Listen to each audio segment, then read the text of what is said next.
자, 누가복음 12장 42절입니다. 같이 보겠습니다. 주께서 이르시되 지혜 있는 진실한 청지기가 되어 주인에게 그 집 종들을 맡아 때를 따라 양식을 나누어 줄 자가 누구냐. 사실은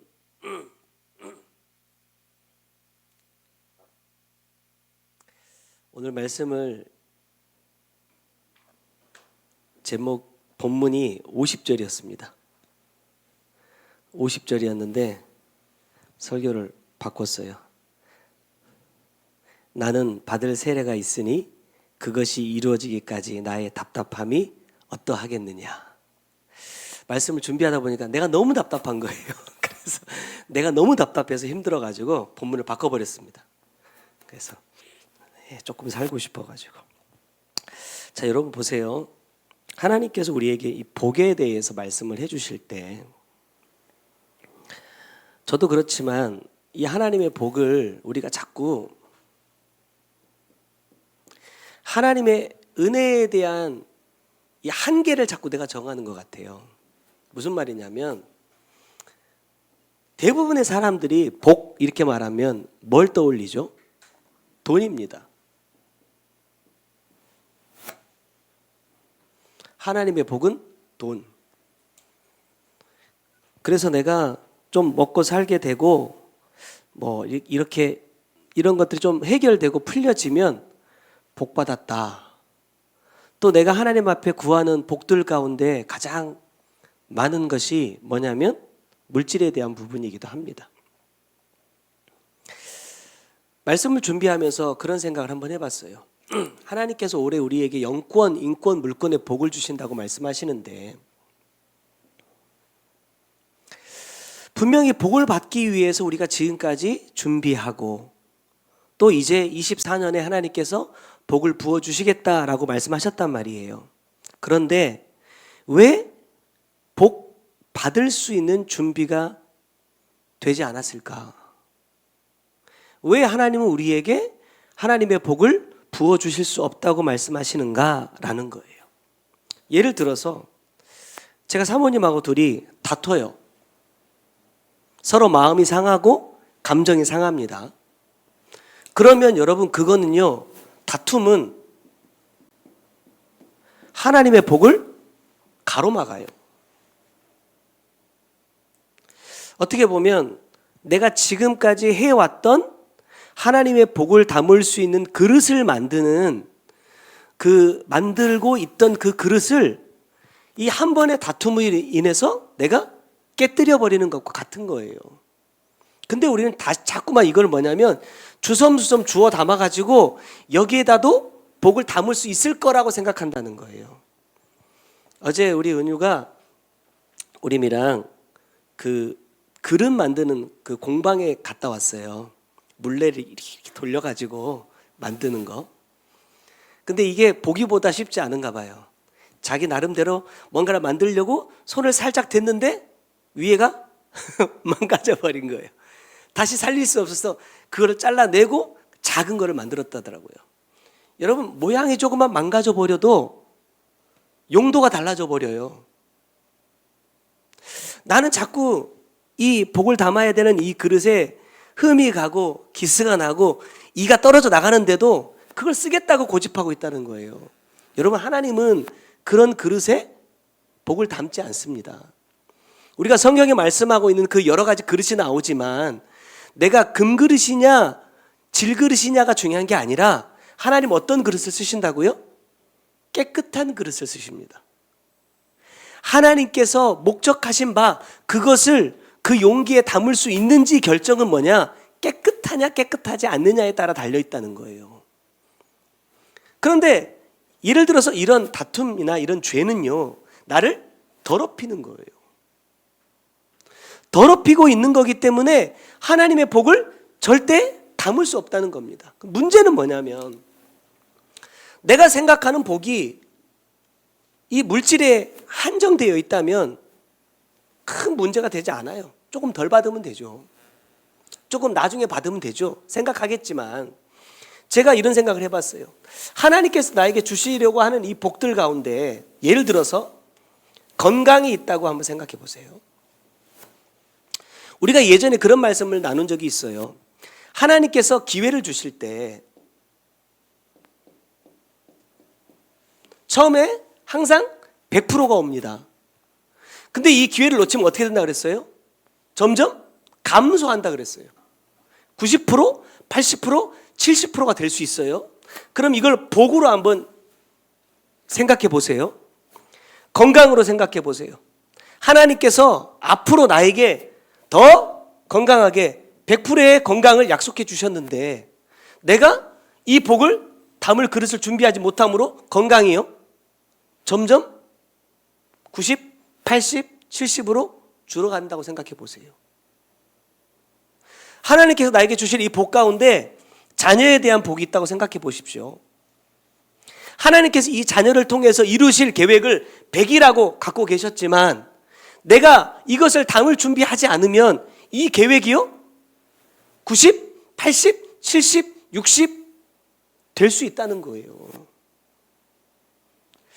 왜 내가 하나님의 복이 이렇게 나에게 점점 사라져가는 것에 대해서 내가 두려워하지 않느냐 이거죠. 왜 그것을 안타까워하지 않느냐라는 거예요.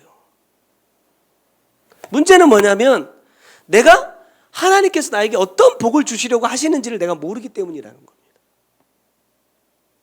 그렇기 때문에 하나님의 복을 그렇게 대수롭게 생각하지 않아요. 중요하게 생각하지 않아요. 어제 어떤 분하고 대화하면서 그런 얘기했어요. 자, 예를 들어서 내가 주시는 많은 기회들을 놓쳤다 한번 생각해 봅시다. 그래서 50%밖에 이제 안 남았어요. 제가 기도하면서 그랬어요. 하나님은 분명하게 당신의 사랑하는 자들에게 하나라도 더 주고 싶어 하실 텐데 내가 이 기회를 뺏겨버렸어. 50으로 줄어버렸어. 그럼 나는 평생 이 50 이상의 복은 받을 수 없는 것이냐? 여러분 어떻게 생각하세요? 제가 그분하고 대화하면서 그랬어요. 아니라고 그랬어요. 하나님은 어떻게든 온전한 복을 주시기 위해서 또 우리에게 뭘 주시느냐? 기회를 주신단 말입니다. 자, 예를 들어서 볼게요. 우리가 작년 연말부터 연초 시작하면서 뭐 하자 그랬어요? 말씀을 읽자 그랬어요. 그래서 자, 우리 최소한 1독씩은 해봅시다. 성경 한 번은 1년에 한 번은 읽읍시다. 이렇게 약속을 했단 말이에요. 그러면 성경 1독이 하나님께 나에게 주신 기회라고 생각한다면 이게 정말로 내가 지금까지 까먹어버린 기회들을 회복할 수 있는 하나님께서 나에게 주신 기회라고 내가 생각한다면 여러분 1독 하겠습니까? 나는 저 같으면요 할 수 있으면 2독 하죠. 3독 하죠. 왜? 기회니까요. 예를 들어서 부모가 자녀한테 와가지고 야, 네 방 이거 책상 좀 정리해 이렇게 말했는데 자녀가 책상도 정리하고 침구도 정리하고 쓸고 닦고 깨끗하게 해놨어요. 그럼 부모 마음이 어때요? 기쁘잖아요. 하나님은 야, 내가 너한테 기회를 줄 테니까 이 정도만 해 라고 말씀하셨는데 내가 더 많은 것들을 해낸다고 하면 주님의 마음이 어떻겠어요? 더 기쁘시지 않을까? 여러분, 범죄하고 에덴의 동산에서 쫓아내어버린 그 사람에게도요 하나님은 기회를 주신단 말이에요. 뭐 할 수 있는 기회요? 다시 돌아올 수 있는 기회. 그런데 그걸로 끝나느냐? 다시 돌아오기만 하는 기회를 주신 게 아니라 에덴의 동산에 머물지 않고 새 예루살렘, 그러니까 다시 말하면 영원한 천국에 들어갈 수 있는 그 기회까지도 준비해 놓고 계신다는 거예요. 뭐 하면요? 1독 간 후에 이 기회를 붙잡고 내가 60으로 올라오면 하나님 그 다음에 70을 준비하시고 80을 준비하신단 말이에요. 근데 왜 우리는 자꾸 적어지는 것에만 목을 메고 있고 이것을 다시 회복하려고 하는 것에는 애쓰지 않느냐 말이에요. 진짜 마음 같아서는 한 사람씩 콕콕 찍어가지고 물어보고 싶은데 잘하고 있는지 물어보고 싶은데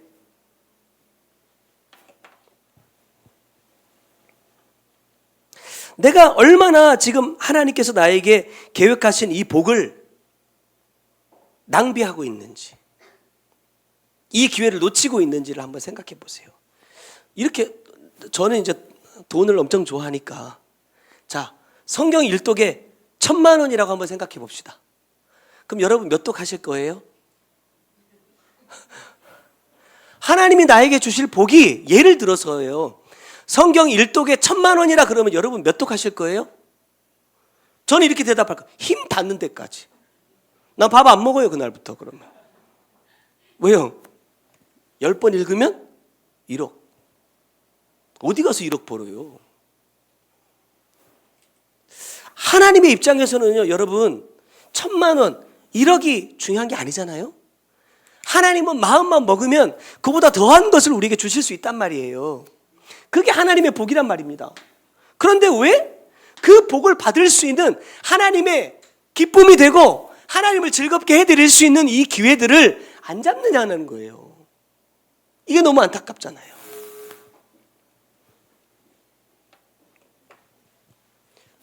이유가 뭐냐? 하나님이 나에게 약속하고 계신 이 복이 무엇인지를 모르기 때문이라는 거예요.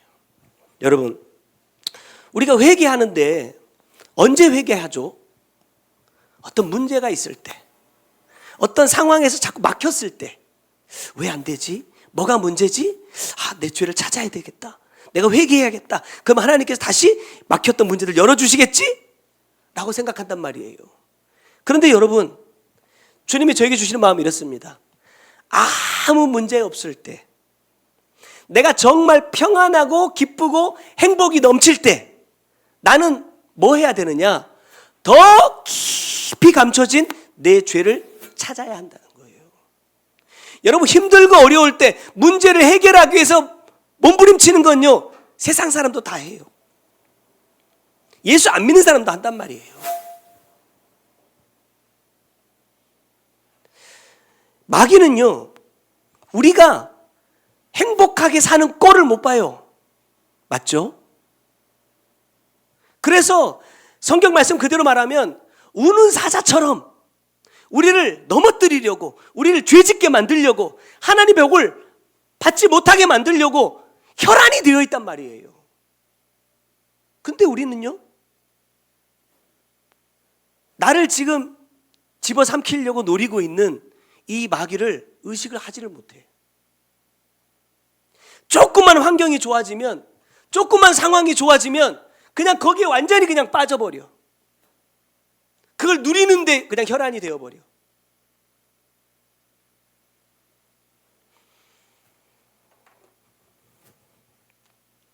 주님이 주시는 마음은 이렇습니다.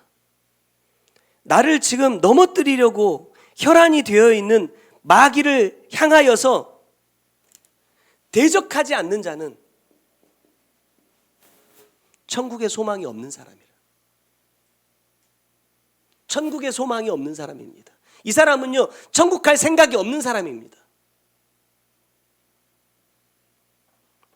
여러분, 우리의 신앙생활은 순풍에 돛단 배가 쫙 미끄러져 가듯이, 여러분, 그렇게 가는 신앙생활이 아니더라는 거예요.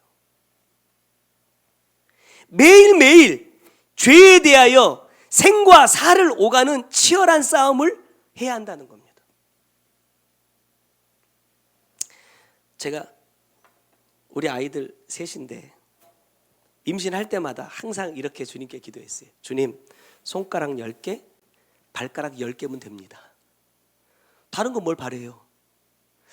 예전에는 막 그 결혼하기 전에, 아기 갖기 전에는 이런 아이가 태어나도 내가 감당해야 되겠다, 막 그런 막 갖가지 상상들을 많이 했는데, 막상 내가 아기를 딱 가지니까 내가 감당 못할 것 같더라고.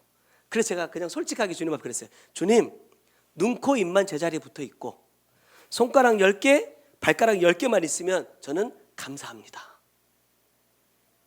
근데 딱 제가 기도한 대로 하나님께서 그대로 주셨단 말이에요. 근데 지금도 내가 그것을 감사하고 있을까?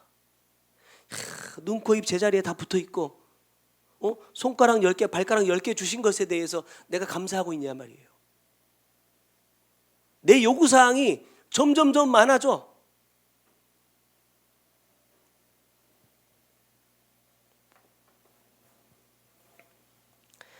마치 내 몸에 나를 죽이는 병이 자라고 있는데 그것을 전혀 눈치채지 못하고 건강하다, 나 좋다, 이 병들이 내 안에서 막 활성화될 수 있는 것들을 먹고 마시고 즐기고 있다. 여러분, 육의 질병도 내 속에 무슨 병이 있을지 모르니까 정기검사 하잖아요. 건강검진 하잖아요. 근데 왜 내가 내 신앙에 대해서는 검사하지 않느냐라는 거예요. 그런 생각을 문득 해봤어요. 지금은 우리가 다 믿음이 있는 사람인 것처럼 여기 앉아 있거든요. 과연 1년 뒤에, 10년 뒤에 여전히 내가 이 자리에 앉아 있을 수 있을까? 그걸 누가 장담하겠습니까? 우리가 하나님은 공의로우시다라는 말을 많이 해요. 이 말씀은 모든 사람에게 똑같이 기회를 주시지만 동시에 모든 사람을 똑같은 잣대로 심판하신다는 거예요. 사람들이 이렇게 말합니다. 야, 너는 태어나면서부터 금수저, 나는 흙수저. 서로 출발점이 다르다고 말하거든요. 하나님은 이런 거 안 봅니다. 내가 어떤 수저를 물고 태어났는지 하나님은 그런 걸 가지고 기준으로 삼지 않아요. 내가 뭐 다이아몬드 수저를 물고 나왔어도 그 안에 예수가 있느냐를 보시고, 내가 흙수저를 물고 태어났어도 주님은 내가 나에게 주신 말씀대로 삶을 살아냈느냐를 보신다는 거예요. 회개의 기회, 복받을 기회를 놓치지 않으려면 하나님이 지금 나에게 어떤 복을 주시고자 하시는지를 여러분 알아야 된다는 거예요.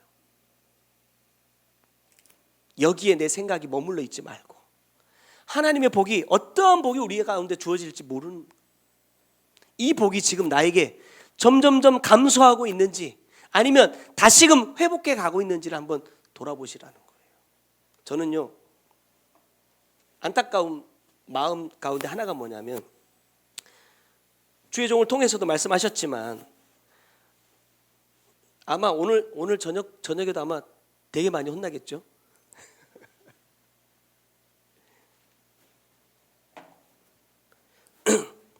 내가 무엇을 해야 하나님께 복을 받을 수 있을지를 여러분 고민해 보셔야 돼요.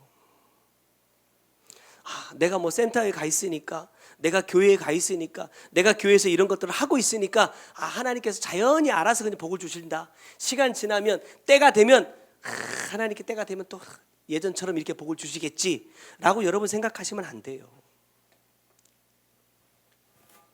어떤 분이 그런 얘기를 해서 제가 어떤 사람하고 나눴는데, 사람에게는요 해야 할 일과 하고 싶은 일이 있대요. 그런데 문제는 뭐냐면, 내가 하고 싶은 일을 하는 사람은요 반드시 뒷날, 훗날에 내가 해야만 하는 일을 평생 하면서 살게 된다는 거예요. 반대로 내가 해야 할 일을 먼저 해내는 사람은 그 사람의 훗날 평생 내가 하고 싶은 것을 하면서 살 수 있다 그래요. 제가 그 말을 들으면서 참 맞는 말인 것 같다 그런 생각을 해요. 나는 지금 내가 하고 싶은 것을 하는 사람이냐, 해야 할 것을 하고 있는 사람이냐 한번 생각해 보세요. 우리 아들이 목표가 생겼다고 하면서 저한테 얘기를 했어요. 뭔지는 안 밝힐 겁니다. 근데 이런 목표가 생겼어요 라고 얘기하길래 제가 그랬어요. 그러려면 내가 가지고 있는 그 목표를 이루려면 뭐 해야 돼요? 노력을 해야 돼요. 노력. 자, 노력은 뭐예요? 내가 하고 싶은 것을 끊어내는 것이 노력이에요. 내가 해야 할 것을 하는 것이 노력이에요. 여러분, 그거 없이는요 절대 이루어지지 않습니다. 무슨 말인지 알겠어?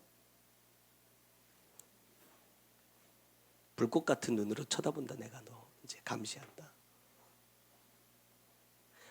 아무리 내가 하고 싶은 게 있어도 여러분 세상은요 만만하지 않아요.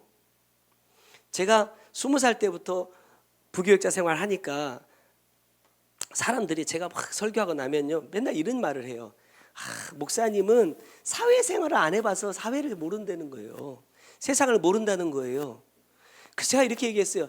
당신 직장 있는 사람들보다 교회 있는 사람들이 더하면 더해지 덜 하진 않아. 맞아요? 제가 예수병원에서 알바를 했잖아요. 지금 여러분이 예수병원 가서 그 차트 이렇게 촥촥촥 나오는 거 다 제가 해놔서 그런 거예요. 모르세요? 제가 그거 다 전산 작업했다니까요. 옛날 그 막 몇십 년 전에 이렇게 종이에 써놓은 거 이걸 다 컴퓨터에 입력하는 작업을 제가 했어요. 그런데 친구들하고 이제 같이 어떻게 이제 알바를 하게 돼가지고 갔거든요. 와, 이 여자애들이 얼마나 욕심이 많은지 많이 한다고 돈을 더 주는 것도 아니거든요. 근데 이게 괜히 경쟁이 붙어가지고 예를 들어서 하루에 300명 분만 하면 돼요. 근데 얘가 손이 얼마나 빠른지 400명 분을 하는 거예요. 그럼 상대적으로 300명 분 할당량을 채운 나는 뭐가 돼요? 게으른 사람이 되는 거예요. 그래서 제가 그랬죠. 나도 좀 살자. 나도 좀 살. 밥 먹고 나면 화장실도 안 가요. 퇴근할 때까지. 우리가 병원이 이제 6시에 전산이 딱 마무리되잖아요. 그러면 그때부터 저희는 들어가고 새벽까지 이제 하는 거예요. 그리고 이제 새벽에 저희 나오는데 저녁 먹고 나면요 퇴근할 때까지 화장실도 안 가고 일을 하는 거예요. 그래서 야 서로 도우며 살아야지. 네가 이렇게 열심히 하는 건 좋다마는 상대적으로 그럼 나는 열심히 해서 나 할당량 다 채웠는데 너 때문에 나 일 제대로 게으른 사람처럼 보이지 않냐. 좀 나도 좀 생각을 해라. 그때 이 친구가 나한테 이렇게 얘기했어요. 그때 양전도사였어요. 양전도사 오빠 예수 믿는 사람은 정직해야지. 예수 믿는 사람은 최선을 다해야지. 그래서 저도 그날부터 화장실을 못 갔어요. 왜? 자기가 왜 이렇게 열심히 하느냐? 자기 예수 믿는 사람이라고, 내가 예수 믿는 사람이라고 말은 안 해도 예수 믿는 사람이기 때문에 게으름 부리지 않고 자기는 열심히 할 뿐이라는 거예요. 너를 어떻게 하려고 하는 게 아니라는 거예요. 그러니까 덩달아서 나도 화장실 못 가고 일하다가 2달 못 견디고 전 그만뒀어요. 왜? 못 따라가겠더라고. 그런 생각과 마음이 있으니까 직원들 다 퇴근하거든요. 우리만 있어요. 그 병원 안에 당직 쓰는 사람들하고. 또 우리가 일하는 곳에는 와보지도 않거든요. 왜? 딱 일하고 나면 내가 어디까지 일했는지 딱 그것만 책상에다 놓고 가면 끝나거든요. 근데도 아무도 보지 않아도 나 예수 믿는 사람이라는 것을 자기의 마음속에 갖고 있기 때문에 최선을 다하더라고요. 제가 이 사람을 보면서 저쪽에 동네 가면 성산교회인가? 그 진북터널 앞에 보면 성산교회인가 이렇게 3층인가 4층인가 높이 지어놓은 교회가 있어요. 이 친구가 그 교회 다니는데 처음에 제가 이제 수요일날 같은데 이제 전주에 있는 교회들을 이렇게 막 돌아다니면서 이제 예배를 드렸었거든요. 전도사 때. 그 친구 교회 초청을 받아서 한번 갔는데 그냥 뭐랄까 기와집 같은 이런 게 있는 교회예요. 집을 이렇게 뻥 터가지고 방을 터가지고 만든 이런 교회거든요. 그래서 야 이런 데도 사람들이 모여서 예배를 드리는구나 했는데 이 친구가 새벽마다 밤마다 고무를 주스러 다니는 거예요. 그래서 왜 이걸 하러 다니냐 그랬더니 이거 가지고 건축원금 한대요. 건축원금 하려고. 왜? 학생이니까 돈이 없잖아요. 그러니까 폐지 줍고 캔 같은 거, 병 같은 거 주워가지고 그걸 팔아가지고 헌금한다는 거예요. 지금 그 교회 지어놨잖아요. 그렇게 해가지고.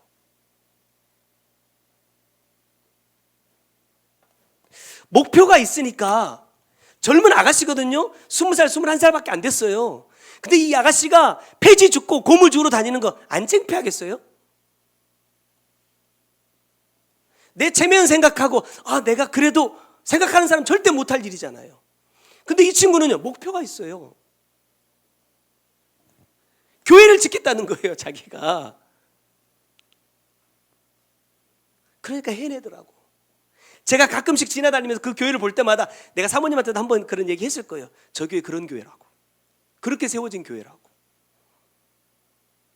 여러분, 목표는요 이렇게 이루어가는 거거든요. 내가 가만히 있으면 그냥 주변에 하나님께서 그냥 좋은 사람들 만나게 하시고 막 물질 부어주시고 이래가지고 일을 막 할 수 있게끔 하는 그런 게 아니더라는 거예요. 내가 움직여야 되더라. 내가 해야 하나님의 뜻이 이루어지더라는 겁니다.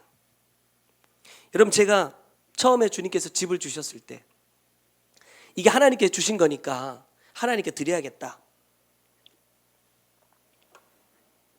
그런 얘기를 많이 했습니다.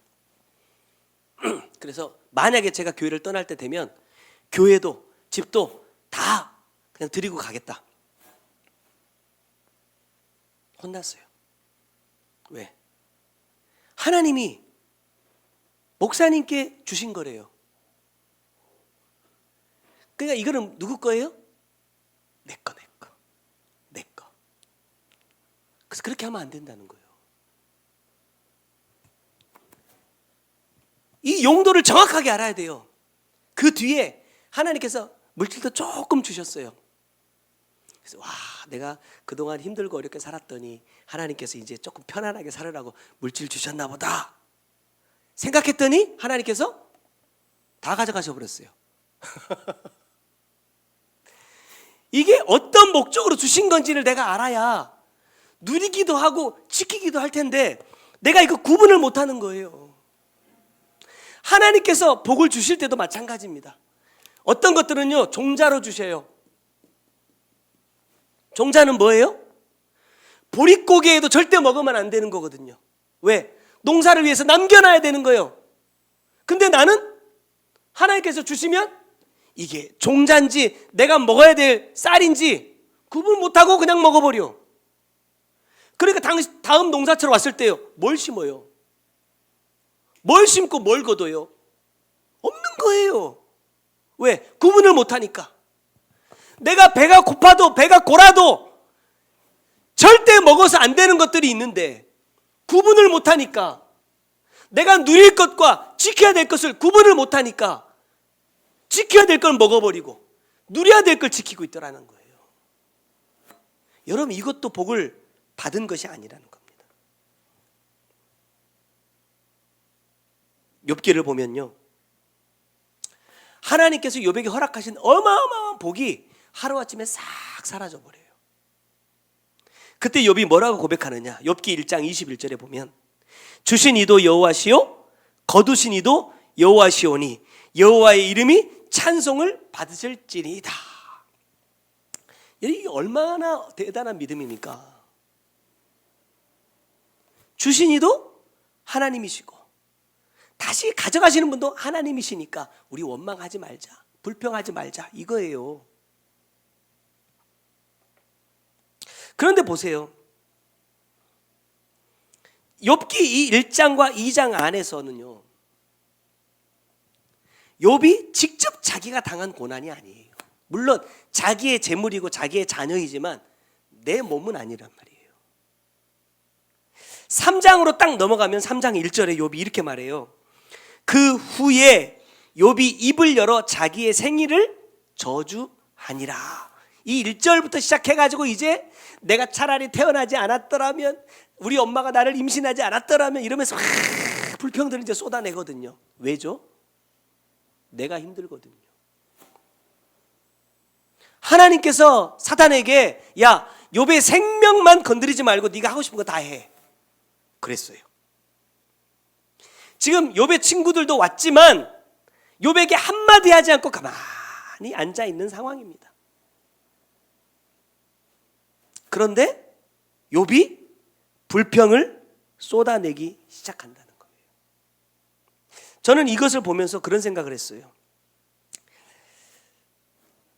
종종 말씀드리는 거지만 다른 사람의 문제를 볼 때는요 답이 참 잘 보여요.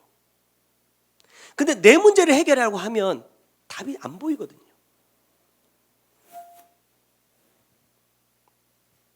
어떻게 보면 욥의 입장에서 다른 사람에게 문제가 발생했을 때는요 잘 견뎠거든요. 근데 이게 내 문제가 되니까 못 견디더라는 거예요. 저는 이 말씀을 보면서 이런 생각을 했어요. 어떤 사람이 그에게 닥친 문제 때문에 막 힘들어하고 괴로워할 때 내가 그 사람을 위로한다고 이렇게 해 저렇게 해 라는 말을 하지 말자는 거예요. 솔직히 말씀드리면 위로 안 됩니다. 듣기 싫습니다. 내가 해야 될 것은 뭐냐면 그것을 나를 보는 시간으로 만드는 거예요. 예를 들어서 욥이 자녀들이 죽어나가고 하나님께서 주셨던 모든 것 소유들을 다 빼앗겼을 때 나를 보는 시간이었다고 한다면, 나를 더 깊이 보는 시간이었다고 한다면 3장이 찾아왔을 때 조금 더 견디기가 수월하지 않았을까? 그러하지 못했다는 거예요. 지금 왜 하나님께서 이런 것들을 저 사람을 통해서 나에게 보여주실까?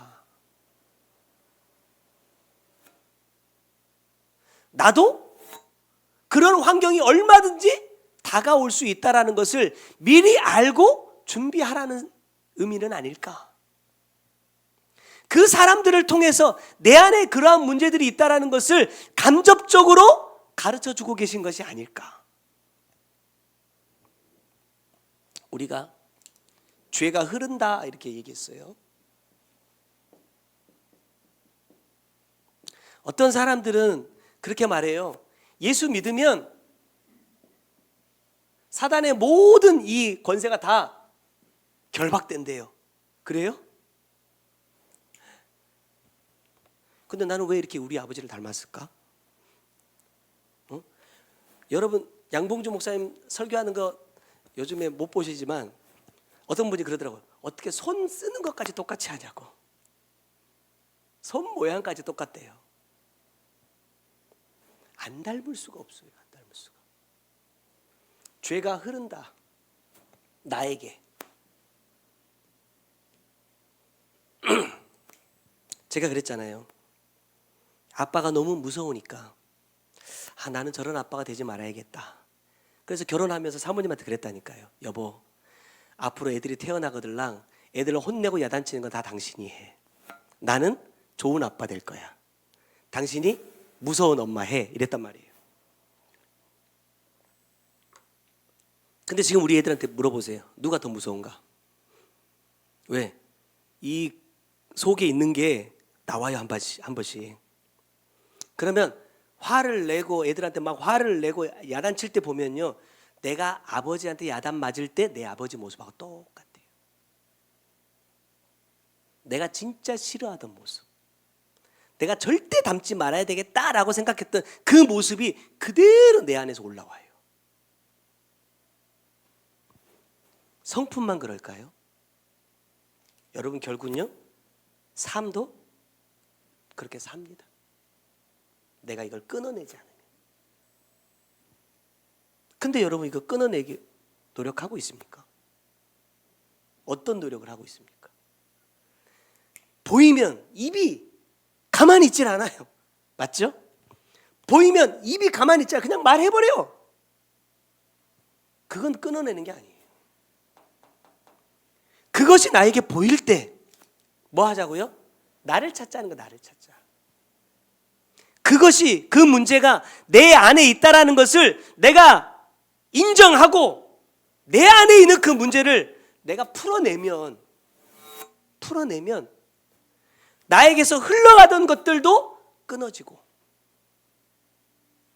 이 아이들도, 내 자녀들도 그 문제를 풀어나가기가 훨씬 더 수월하다는 거예요. 근데 그런 일들을 하지 않는다. 오늘 본문의 말씀으로 가보면 이래요. 주께서 이르시되 지혜 있고 진실한 청지기가 되어 주인에게 그 집 종들을 맡아 때를 따라 양식을 나누어 줄 자가 누구냐? 이렇게 말씀합니다. 누구냐? 하나님께서 지금 우리에게 원하시는 건 여기 말씀하고 있는 것처럼 지혜 있고 진실한 청지기가 누구냐는 거예요. 여러분, 누가 진짜 지혜 있는 사람입니까? 문제가 발견됐을 때, 그 사람의 문제를 보고, 저 사람 저런 게 문제구나. 이렇게 하면 잘 해결될 텐데. 라는 답을 찾아주는 사람이 지혜 있는 사람이 아니에요. 나의 문제를 찾는 사람이 지혜로운 사람인 겁니다. 자, 보세요. 이 진실하고 지혜 있고 진실한 청지기에게 하나님께서 뭘 맡기시느냐? 첫 번째 보면 그 집 종들을 맡아 그랬어요. 여러분 보세요. 그 집에 어떤 사람들이 살고 있습니까? 지금 오늘 이 본문 안에는 어떤 사람이 살고 있는지 잘 몰라요. 근데 이 그 집의 종들이라는 이 단어의 어원을 찾아보니까 어떤 사람들을 이야기하는 게 아니더라고요. 어떤 의미를 갖고 있냐면 전혀 다른 뜻이에요. 병을 고친다, 섬긴다라는 뜻을 갖고 있어요. 그러면 우리가 지난번에 나누었던 그 말씀 마태복음 21장의 말씀으로 비교해 보면 14절에 어떤 사람들이 있어요? 맹인과 저는 자들이 어디에서 나와요? 성전에서 나온다 그랬어요. 자, 그 집에 그 집, 자, 성전이다. 하나님을 믿는 사람들이 모인 집입니다. 아까도 말씀드렸죠. 멀쩡한 사람들이 모여 있는 것처럼 탁 앉아 있지만 사실 이 사람의 정체는 뭐예요?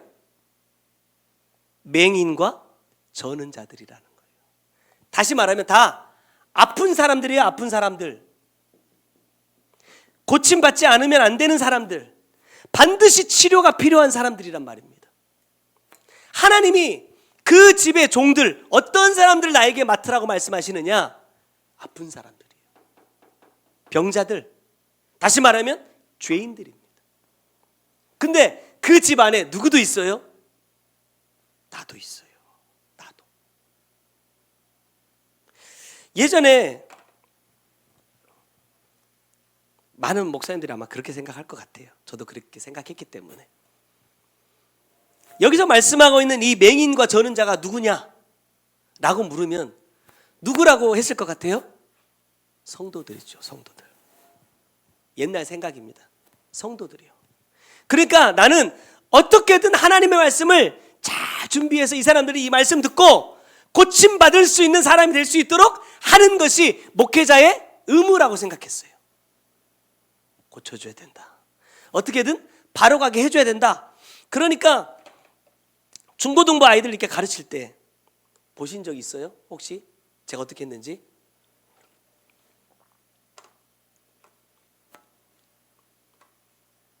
말을 안 들으면 화가 나서 견딜 수가 없는 거예요. 그래서 제가 사무실에서 막 전화해가지고 막 이놈의 새끼 저놈의 새끼 막 하면서 그런 적도 있고, 엄마가 권사님인데 엄마랑 싸우고 교회를 안 나오는 거예요. 그래서 제가 전화했어요. 당장 교회로 뛰어와. 그때 싫다는 거예요. 이제 교회 안 다닌다는 거예요. 그래서 너 이 새끼 내가 지금 가면 너, 제가 그때 몇 년 전이요? 한 15년 전이에요. 15년 전이면 저도 한참 팔팔할 때거든요. 너 내가 니네 집에 가면 너 죽는다. 목사가 애들한테 교회 안 온다고 협박을 하고 있어요. 왜? 어떻게든 교회 와서 말씀을 듣게 해야 된다라는 생각이 앞서니까 그래요. 그럼 그 아이들이 바뀌어요? 그러면 그 사람들이 변화돼요? 그런 방법으로 하나님께서 우리를 이끌어 가셨어요? 아닌데 나는 생각에 어떻게든 얘들이 와서 말씀을 들으면 변화된다. 어떻게든 말씀을 듣게 해야 된다. 우리 사모님 맨날 그 교회에서 많은 오빠들이 있었지만 그 오빠들요, 제 말 한마디면요 설설 기었어요. 왜? 말 안 들으면 두드러 맞거든요. 말 안 들으면 저랑 옥상 올라가야 돼요. 그렇게 하니까 교회가 사람들이 많아져요? 적어져요? 많아져요. 막 사람들이 모이고 많아지고 애들이 말을 엄청 잘 듣거든요. 그러니까 어른들 입장에서는 와, 우리 양전도사 애들 진짜 잘 다루네. 어떻게 했길래 애들이 이렇게 말을 잘 들어? 이러면서 내가 잘하는 줄 알아. 근데 말씀을 보니까 마태복음 15장 14절에 이렇게 말씀하시더라고요. 그냥 두라. 그들은 맹인이 되어 맹인을 인도하는 자로다. 그래요. 자, 누가 맹인이라? 나도 맹인이면서 맹인인 내가 맹인을 인도하고 있다 이 말이에요. 그럼 결과가 뭐예요? 둘 다 구덩이에 빠진다. 여기서 말씀하고 있는 구덩이는 뭡니까? 지옥이에요. 또 마태복음 23장 4절의 말씀 보니까 또 무거운 짐을 묶어 사람의 어깨에 지우되 자기는 이것을 한 손가락으로도 움직이려 하지 아니하며 그랬어요. 율법 교사들, 서기관들을 향한 말씀인데 주의 종을 향한 말씀이기도 합니다. 너는 네가 전하는 하나님의 말씀대로 삶을 살지 않으면서도 다른 사람에게는 이렇게 살아야 된다고 강요하고 있다라는 거예요.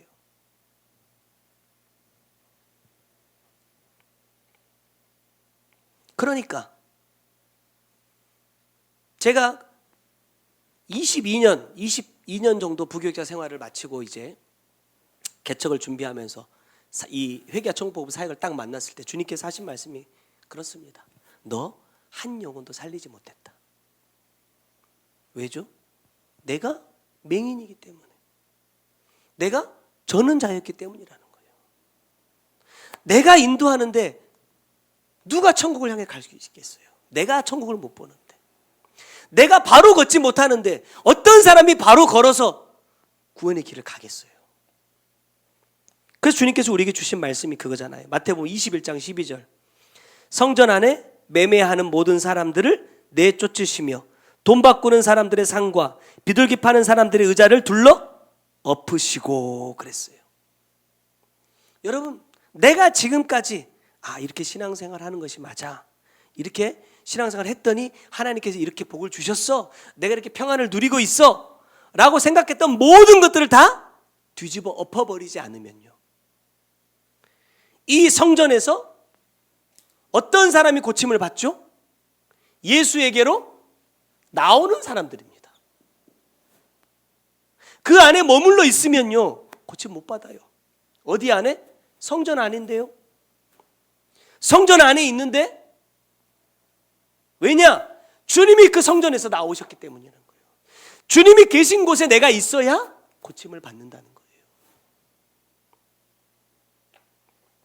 나는 왜 말씀을 받았음에도 불구하고 죄에서 떠나지 못하느냐? 문제는 뭐예요? 지혜가 없고 진실하지 않기 때문이라는 겁니다.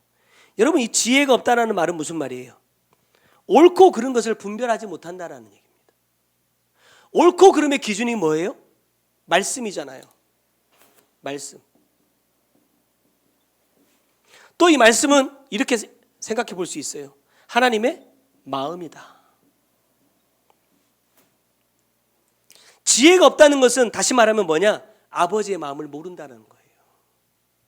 왜 하나님이 나에게 이 환경을 주셨는지, 이 문제가 지금 나에게 닥쳐왔는지, 왜 저 사람을 보게 하시는지, 왜 지금 나에게 이 문제가 있는지, 그 아버지의 마음을 모른다라는 겁니다.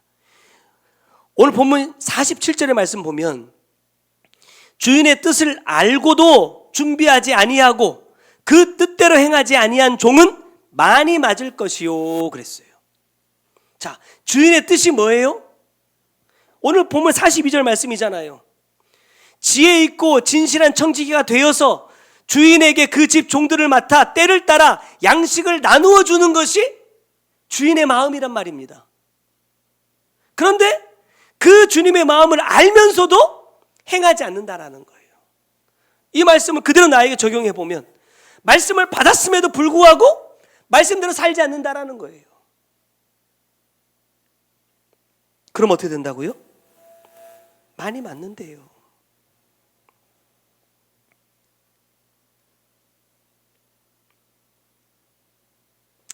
(45절에도) 보면 만일 그 종이 마음에 생각하기를 주인이 더디 오리라 하여 남녀 종들을 때리며 먹고 마시고 취하게 되면 이렇게 말해요.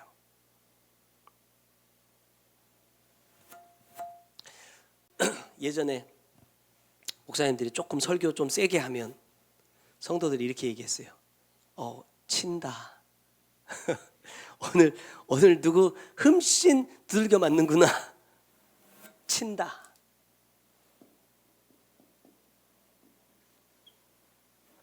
누구를 쳐야 돼요? 주의 종이라 할지라도요. 말씀을 통해서 말씀대로 살지 못하는 자들을 치는 것도 필요하겠지만 때에 따라서는 먼저는 나를 치는 겁니다. 나를. 내 안에 있는 죄를 치는 거예요. 제가 이게 대화를 나누면서 항상 그 부분에 대해서 종종 이야기를 해요. 예를 들어서 제가 우리 아들이 미운 짓을 했어요. 그래서 우리 아들을 이제 혼내야 돼. 그러면 내가 유겸이를 미워해서 혼내면 안 돼요. 그 내 감정이 내 감정. 내 막 이 화를 주체하지 못해가지고 내가 막 감정으로 막 내 아들을 혼내면 안 돼. 어떻게 해야 돼요? 그 안에서 그렇게 잘못을 저지르게끔 그런 생각과 마음을 심어주는 누구를요? 마귀를 책망해야 된단 말이에요. 근데 우리는 그 죄의 원인을 지적하는 게 아니라 내가 사랑해야 될 대상을 책망해버려요. 그러니까 주님의 말씀대로 하자면 뭐가 되는 거예요? 그 영혼을 죽여버리는 거예요. 상처 입히는 거예요. 이게 엄청 어려워요. 이게 엄청 어려워. 왜? 부모 입장에서 자식들이 몇 번 말했는데 말 안 들으면 우리 아들이요. 지금 차에도 양말이 한 6컬레 있어요. 양말을 잘 안 신어요. 그래서 항상 차만 타면 양말을 벗어가지고 옆에다 거기다 넣어놓거든요. 제가 한번 세차하러 갔는데 청소기를 댔는데 청소기가 이러면서 숨 막히는 소리가 나더라고. 그래서 봤더니 양말이 뭉태기로 거기가 입구에 걸려가지고 봤더니 네 양말이야. 지금도 있다니까. 그래서 제가 그걸 몇 번 얘기했어요. 야 아들아, 차에다 양말 좀 놓고 다니지 마. 왜? 그러면 자기가 신을 양말이 없잖아요. 하지마 몇 번 얘기했어도 안 돼. 근데 어떤 때는 아이고 또 우리 아들 또 말 안 듣고 또 여기다 양말 놨네. 이렇게 아주 아름답게 생각하고 넘어갈 때가 있는데 어느 날은 갑자기 계단을 딱 엘리베이터가 올라오면서 오늘 안 되겠네. 오늘은 뭔가 이 끝장을 봐야겠다. 이런 생각이 들어오면 딱 문 열고 들어오면서부터 어떻게 돼요? 야! 아빠가 너한테 뭐라 그랬어? 아빠 말이 우스워? 이렇게 되면 여러분 이거는 죽이는 거예요. 죽이는 거예요. 이거를 내가 구별을 못해. 분별을 못한단 말이에요. 그러니까 막 감정으로 막 해가지고 막 상처 입히고 괴롭게 만들면 안 된다는 거예요. 주인의 뜻은 뭐냐면 그것을 통해서 다른 사람을 치라. 하나님께서 주신 이 복된 환경을 통해서 네가 오늘 말씀하는 것처럼 야 종을 때리고 먹고 마시고 취해라 주신 게 아니라는 거예요. 누구를 먼저 치자고요? 나를 먼저 치자. 나를. 내 안에 있는 죄를 치는 자가 되자. 그 사람이 누구예요? 지혜 있고 진실한 청직이다. 이 말씀입니다. 자, 두 번째로 양식을 나누어 줄 자. 이 양식은요, 때를 따라 나누어 줘야 된대요. 때를 따라. 여기서 말하고 있는 이 때는요, 특별한 기회라는 의미를 갖고 있어요. 양식은요, 곧 뭐다? 기회입니다. 기회. 우리가 하나님께로부터 이 영의 양식을 받는 이 시간, 하나님의 말씀을 받는 이 시간은 우리에게 뭐다? 기회라 이 말입니다. 기회.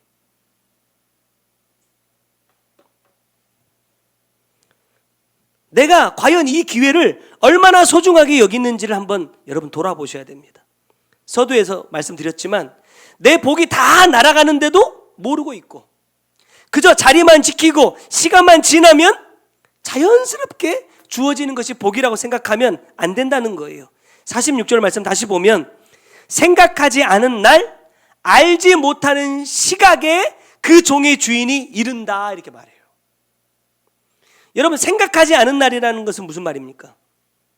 내가 기다리지 않는 때라는 거예요. 생각하지 않은 날, 재림이지만 우리가 엄청 관심 있는 건 뭐냐면 언제가 재림이냐, 날짜에 관심이 굉장히 많아요. 근데 하나님은 여기서 이 생각하지 않은 날이라는 이 말씀의 핵심은 시간이 아닙니다. 누가 오냐예요. 누가. 그 날에 누가 오느냐 이거예요. 어떤 일이 벌어지느냐 이거예요. 사실 이 재림은 이제 세상의 모든 것이 끝나는 날이잖아요.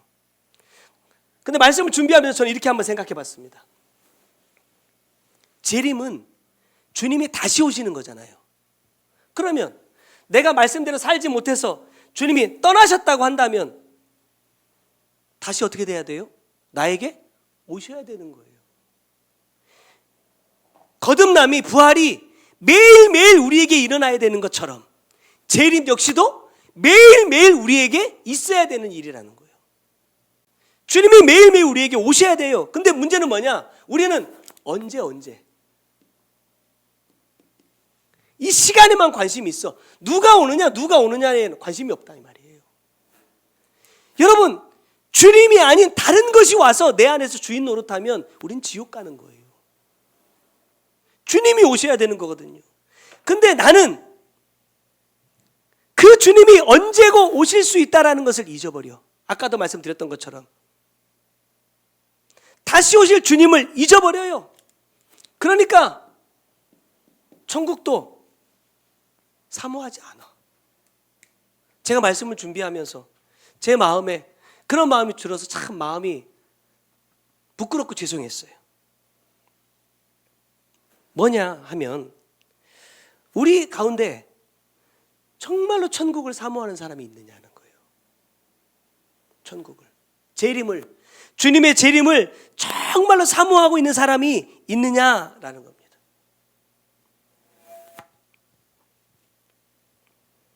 알지 못하는 시각에라는 이 말은 어떤 목적을 가지고 그 일을 행할 시간이라는 뜻을 갖고 있습니다. 여러분, 마태복음 24장 38절 이하의 말씀 보면 노아의 홍수에 대해서 이렇게 말씀합니다. 홍수 전에 노아가 방주에 들어가던 날까지 사람들이 먹고 마시고 장가들고 시집가고 있으면서 홍수가 나서 그들을 다 멸하기까지 깨닫지 못했다 그래요. 여러분, 우리는 이렇게 생각할 수 있어요. 야, 노아가 방주를 지어놨어. 뭐 하는 짓이야. 비가 막 오기 시작하니까 아, 저게 구원의 방주였구나 라고 생각하고 막 방주에 가서 무슨 영화에서도 그렇게 나왔죠. 방주를 막 빼앗으려고, 방주에 타려고 비가 오니까 사람들이 와가지고. 여러분, 그런 거 없어요. 말씀 보세요. 죽을 때까지 못 깨달았대요. 나의 이 죽음이 천국을 향한 마지막이 아니라 지옥으로 가고 있다는 것조차도 깨닫지 못하고 죽는다라는 거예요. 뭐 하지 않으면요? 생각하지 않은 날, 알지 못한 시각을 준비하지 않으면, 그 주님의 마음을, 주인의 마음을 알지 못하면 자기 나름대로 준비했던 것이 천국에 대한 소망이라고 믿고 굳게 믿고 살다가 다 죽는다라는 거예요. 주님의 시간은 다가오는데 사람들은 먹고 마시고 장가들고 시집갑니다. 생각하지 않은 날, 알지 못하는 시각의 주인이 오시는데 그날 그 시각을 여러분 알 수 있는 방법이 있대요. 그러니까 또 목사님 그럼 몇 년 몇 월 며칠입니까? 이렇게 물으시면 안 돼요. 마태복음 24장 42절에 보니까 뭐라고 말해요? 그러므로 깨어 있으라. 왜 깨어 있어야 돼요? 깨어 있지 않으면 너희 주가 임할는지 너희가 몰라요. 언제 주님이 오시는지 몰라. 깨어 있지 않으면. 그러나 깨어 있는 사람은요, 그 주님을 맞이할 수 있다는 거예요.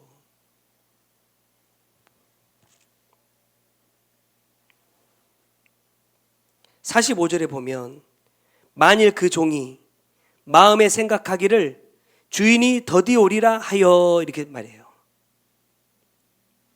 이 청지기가 주인이 더디 올 것이다 라고 마음에 생각을 했다고 합니다. 자, 더디 온다 라는 이 말은요, 그 사람이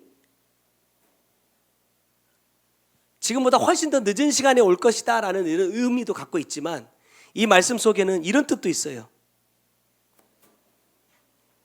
내가 해야 할 일을 미룬다.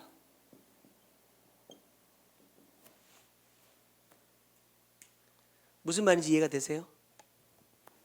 내가 해야 할 일을 하지 않고 미루는 사람은요, 주인이 오실 날을요 예비하지 못합니다.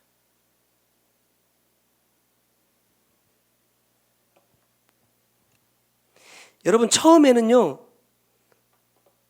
이렇게 해도 별 영향이 없어요. 우리가 이사야 말씀에 보면 하나님과 우리 사이를 뭐가 막았다 그래요? 죄가 막고 있다 했죠. 그럼 여러분, 처음부터 죄가 딱 벽이 돼가지고 하나님과 우리 사이를 막았을까요? 저는 아니라고 생각하거든요.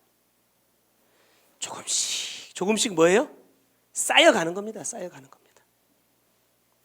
어느 순간 보니까 하나님을 볼 수 없을 만큼 죄가 가득 쌓였어요. 근데 안다 모른다? 몰라. 언제 알아요? 하나님의 도움의 손이 필요해서 내가 구하는데 도움이 오질 않아. 하나님의 응답이 오질 않아. 왜요? 막혔거든요. 그런데 그나마 막혔다라는 것을 아는 사람은 그래도 은혜가 있는 사람이에요. 뭐예요? 막힌 줄도 몰라요.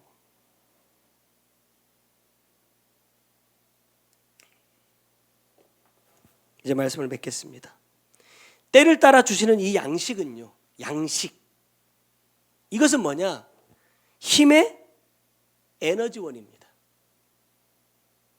말씀은 뭐예요? 죄와 싸워 이길 수 있는 뭐냐? 능력입니다. 반드시 우리가 공급받아야 되는 거예요. 이것이 내 안에 있어야 죄를 이길 수 있어요. 그지? 말씀을 많이 들었어요. 말씀을 많이 알아요. 그러니까 내가 능력을 갖추었느냐? 아니라는 거예요. 제가 말씀드렸잖아요. 훈련소 가서 조교들이 아무리 훈련을 막 시범을 멋지게 보여줘도 나는 똑같이 못해요. 그것이 될 때까지 계속해서 반복해야 나도 그렇게 할 수 있어요. 이번에도 보니까 훈련소에서 수리탄을 안전피포 안 던져가지고 한 사람 죽었잖아요. 그거 훈련 받기 전까지 그 가짜 수리탄 몇 번 던지는지 아세요? 아침 딱 밥 먹고부터 가가지고요, 오후 이제 끝나기 직전에 수리탄 던지는데 제 기억으로 최소한 100번 정도는 던지지 않을까. 무게, 크기가 똑같은 만들어진 그 모의 수리탄을 가지고 이거를요 100번을 해요. 100번. 그러니까 나중에 이제 막 몇 번 던지다 보면 애들이요 야구하듯이 던지거든요. 그럼 대가리 박습니다. 왜? 이건 목숨이, 나중에 이게 목숨이 왔다 갔다 하거든요. 훈련할 때는 막 신나가지고 던져요. 근데 진짜 수리탄을 이제 던지는 교장에 딱 가잖아요. 줄을 딱 서 있어요. 앞에 이제 먼저 온 사람들 던지는데 소리가 얼마나 큰 줄 아세요? 물속에다 던지면 물이 막 몇십 미터로 막 솟구쳐 올라요. 그러면 그때부터 이제 애들이 막 다 긴장하기 시작하는 거예요. 나중에 이제 진짜 수리탄을 손에다가 이렇게 파지를 해주거든요. 한 손으로 이렇게 받치고 이렇게 손으로 잡아야 돼요. 그러면요 진짜 손이, 왜? 이건 진짜 사람을 죽일 수 있는 거잖아요. 그렇게 수십 번 수백 번 훈련하고 훈련해도 죽는 사람이 나오더라고. 죄는 안 그럴까요?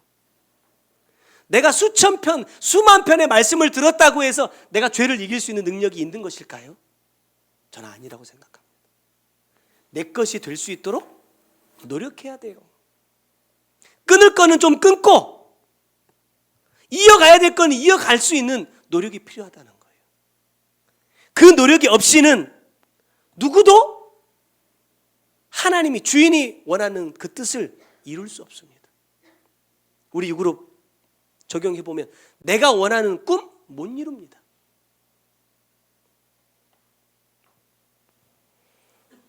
잘 잘 먹은 사람, 잘 먹고 소화시켜서 건강한 사람만이 힘을 가질 수 있어요. 저와 여러분이 꼭 그런 사람이 되어서 오늘 말씀처럼 지혜 있고 진실한 청지기로 하나님께서 맡겨주시는 그것을 잘 감당해낼 수 있는 저와 여러분이 꼭 되시기를 주님의 이름으로 부탁드립니다. 기도하겠습니다. 사랑하는 주님, 감사합니다. 지혜 있고 진실한 청지기에게 맡기신 것이 있다 말씀하셨습니다. 그 집의 종들을 맡아 때를 따라 양식을 나누어 주는 자가 누구냐라고 찾으실 때에 그 한 사람이 내가 될 수 있도록 주님 잘 준비가 되어야 됩니다. 주님, 어떻게 하여야 내가 그러한 사람이 될 수 있습니까? 무엇을 끊어야 됩니까? 주님, 어떠한 노력을 해야 됩니까? 어떠한 말씀은 오늘도 붙잡고 이 말씀이 내 안에 능력이 될 수 있도록 죄와 싸워 이길 수 있는 힘의 근원이 될 수 있도록 할 수 있습니까? 주님, 그 말씀을 내 심령 가운데 심어주시고 이 말씀과 함께 동행하고 이 말씀을 먹고 마시고 내 것으로 만들어서 어떠한 환경이 다가온다 할지라도 그 환경 가운데 넘어지지 않고 이길 수 있는 힘을 갖추는 우리가 될 수 있도록 주님 역사하여 주옵소서. 말씀은 곧 기회라 하셨습니다. 오늘도 나에게 주시는 이 기회 놓치지 않게 하시고 주님, 내가 끊어버리지 못해서 하나님의 복을 갉아먹고 있는 죄가 있다고 한다면 주님 드러내게 하시고 끊어내게 하시고 주님 이미 손에 보아버린 것들이라도 다시 회복할 수 있는 기회 주실 때 하나님 그것을 다시 만회할 수 있는 은혜도 우리 가운데 있게 하여 주옵소서. 귀한 말씀과 또 한 주간 살아갈 때 하나님 은혜 베풀어 주시고 특별히 오늘부터 있을 특별성회를 통하여서 소통이라는 제목으로 말씀 주실 때 하나님과 내가 불통된 채로 살아가는 자 되지 않고 하나님 그 관계를 회복하여 소통하는 관계로 하나님 나아갈 수 있는 우리 모두가 꼭 될 수 있도록 역사하여 주옵소서. 귀한 예물 주님 앞에 올려드립니다.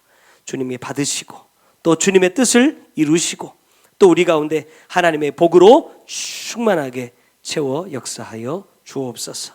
지금은 우리 구주 예수 그리스도의 은혜와 아버지 하나님의 크고 놀라우신 사랑과 성령님의 감화 감동하시고 역사하시며 보호해 주시는 귀한 은혜가 오늘도 하나님 지혜롭고 진실한 청지기로 주님 맡겨주신 일 잘 감당하기 원하는 주의 사랑하는 성도들 머리 위에와 그들의 가정과 삶의 모든 터전 위에 이제로부터 영원토록 함께 계실지어다.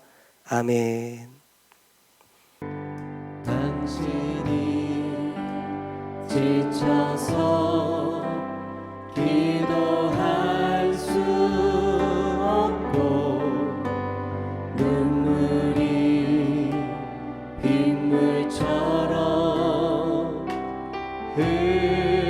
흘러내릴 때 주님은 아시네 당신의 약함을 사랑으로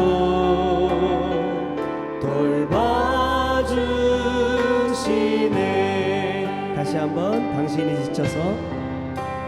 당신이 지쳐서 기도할 수 없고 눈물이 빗물처럼 흘러내릴 때 주님은 아시네 당신의 약함을 사랑으로 돌봐주시네.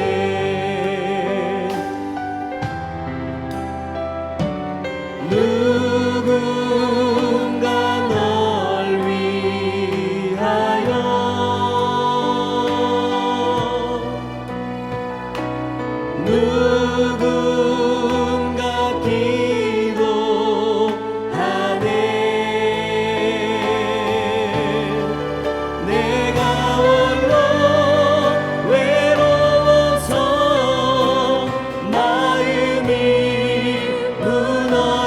때 누군가 널 위해 기도하네. 당신이 외로이 홀로 남았을 때 당신은 누구에게 위로를 얻나. 주님은 아시네. 당신의 마음은 그대 홀로 잊지 못한. 2절 다시 한번 고백합시다. 당신이 외로이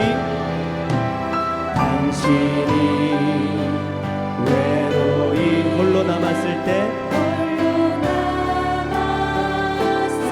당신은 누구에게 위로를 얻나. 위로를 얻나.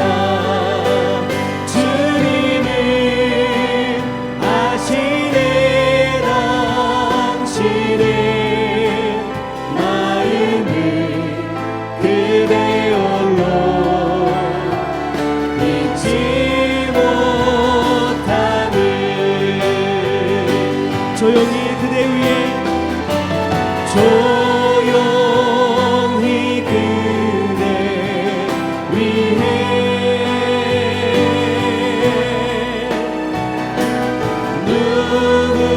누군가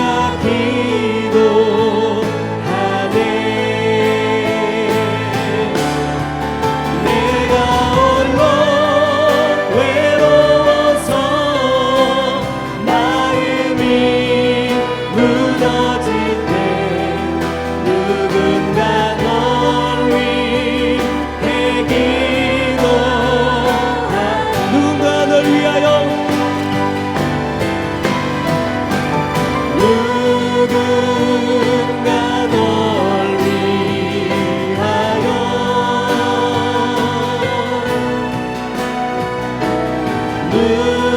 누군가 기도하네. 내가 홀로 외로워서 마음이 무너질 때 누군가 널 위해 기도하. 조용히 그대 위에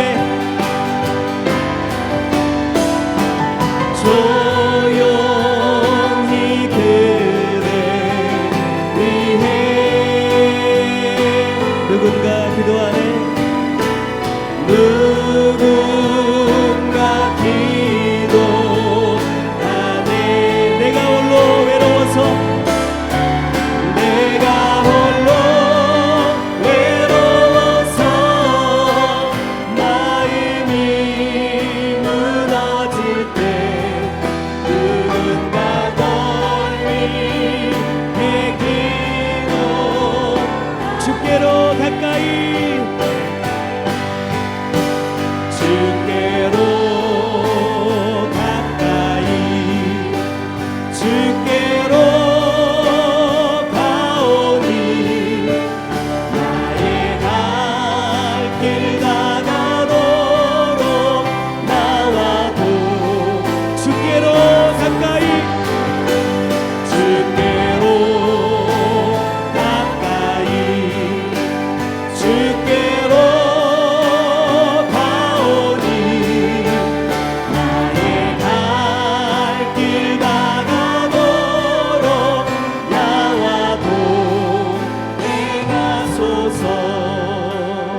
주께로 가오니 나의 갈 길 다가도록 나와 동행하소서. 세상 후기 아니람과 모든 병을 버리고 험한 길을 가는 동안 나와 주께로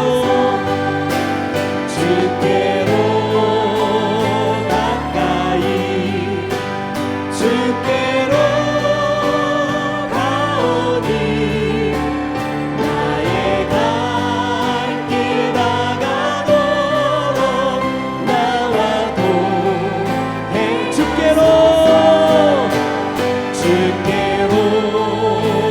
가까이 주께로 가오니 나의 갈 길 다가도록 나와 어두운 골짝 지나가며 어두운 골짝 지나가며 험한 바다 건너서 천국 문에 이르도록 나와도 어두운 골짝 지나가며 어두운 골짝 지나가며 험한 바다 건너서 천국 문에 이르도록 나와도 아멘. 주께로 가까이 주께로 가오니 나의 갈 길 다가도록 나와도 주께로 가까이 갑니다. 주께로 가까이